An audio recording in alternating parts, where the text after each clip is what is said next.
Hey guys, Rado here with Jay. Today we are talking into this little Mickey Mouse. Hopefully sound will be better. And we have something here that you've seen before. But today is a little different, right? Yeah, we made it better.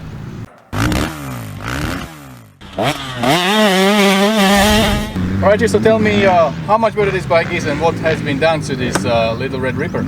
Well, the biggest thing this bike was lacking was some bottom mid power, right? Yeah. So we took it to Racetech, got the suspension done because that's what they do, but they also do some engine work. And so we went ahead and had them port it, got it with a Cylinder Works big bore kit, which is brand new. And this works for the R or the RX. And that's 270, right? 270, and it's a 2018, 2019 is the same for the 250s. And just, this is what this bike needs. Now you go, well, that's a lot of money to spend, but you know what? Unfortunately, if you buy a Honda, if you want some more bottom, that's what you're going to have to do. So what we're looking at when you want to put a big bore on this bike, what's the price and how many horsepower you can kind of expect? Well, the big bore kit's around 600 bucks, which isn't that bad. But then it's not too bad. But then we add pipes. Right. Okay, a bunch of money there, and of course, but you need it to breathe. Then the pipes are on this bike do help a lot.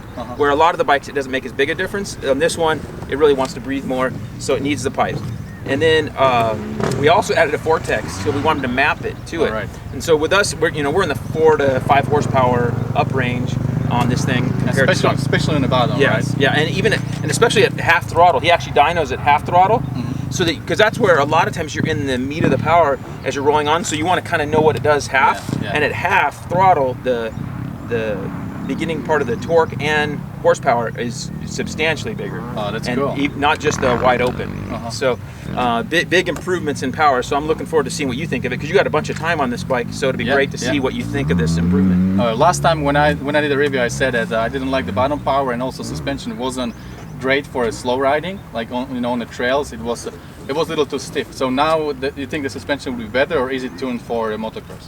It's going to be better. I think it's going to be better for both. And we have trails here today, so we're going to go on those tight single track and on the track and see what you think. Yeah. Okay, cool. Actually, we are at the Kauai Creek motocross, there where we usually go. This is our favorite place here. We're going to check the track and also hit some trails. So stick around, guys. That's Kauai motocross track for those that speak English. Kauai. Yeah, that's actually that's a Spanish word. So that's for all the guys from Latin America. It's Kauai. It's Indian. It's Indian, but it comes from Spanish, right? It means some kind of bird, right? Kauai. Yeah, I don't see. It means a motocross track to me. I think it's a road runner or something like that. All right, see you guys later.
Alright guys, so felt so much better, you know, comparing this bike to stack. I had it for last video in a stack form.